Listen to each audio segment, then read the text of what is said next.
Let's talk about the Republican Party for a second. Your party, Todd. It seems to me you're losing. Well, you lost Specter, although that was opportunistic. Obviously, you lost Specter, but obviously his opportunism was based on the fact your party's in bad shape in the Northeast. You lost. You're losing all kinds. You have no Republican members of Congress from New England. You've got one or two left in New York.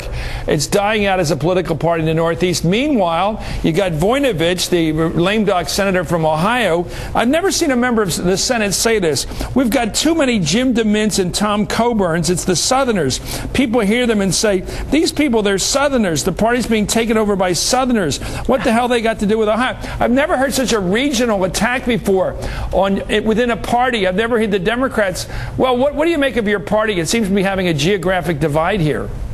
Well, I couldn't disagree with Senator Voinovich more. The problem is not too many Jim DeMints. The problem is that we don't have enough George Voinoviches in places like Ohio and enough candidates who can run and, more importantly, win in places like the Northeast. But I will say that given everything, I think the greatest gift, ironically, to the Republican Party's chances next year is how far to the left President Obama and the democratically controlled Congress has moved. And you look at the congressional generic ballot, Republicans are moving up every single week. Well, Can I suggest where your party went wrong, and then I'll let Karen take over. Your party went wrong back when George Bush, the governor of Texas, a young guy who didn't know much about a lot of things, asked the senior uncle figure, his avuncular figure, Dick Cheney, to pick his vice president for him. Well, Dick Cheney somehow picked himself as chairman of that committee. Convenient. In picking himself, he knocked apart a guy like Tom Ridge, who was a good, moderate Republican from Pennsylvania.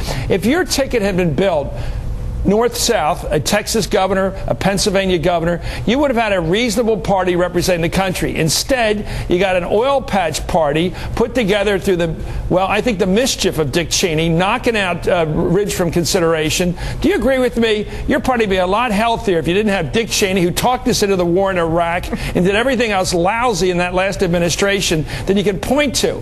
Isn't that where you went wrong, Cheney? Come on, I have no idea. Isn't he the root of evil? Chris, Isn't he what caused the problem? I have no idea if something that didn't happen had happened, how things would be today. What I will tell you is that the fact that George W. Bush was not on the ballot in 2008 and won't be on the ballot in 2010, I know that's putting a lot of people on the left, just in fits, but we did just they're fine in 2008 without they're not the leaders Todd. of the Republican Party anymore. we did fine in 2008 without him. I just want to put in a plug because I have family members, Democrats in the South, in North Carolina and Southern Virginia. So I think they'd be a little bit offended to think that it's all about being Republicans. I just want to give a little plug because there are a few folks trying to fly the flag for Democrats. But again, Karen, I think you missed my point. Oh God, thank you. Chris, it was a joke. You missed my point. It was a joke. Thank you very much. I know you missed my point. Thank you, Karen, for holding the flag down there. Anyway, Todd Hires, thank you, sir. What a good sport you are to hold the flag as the party goes down.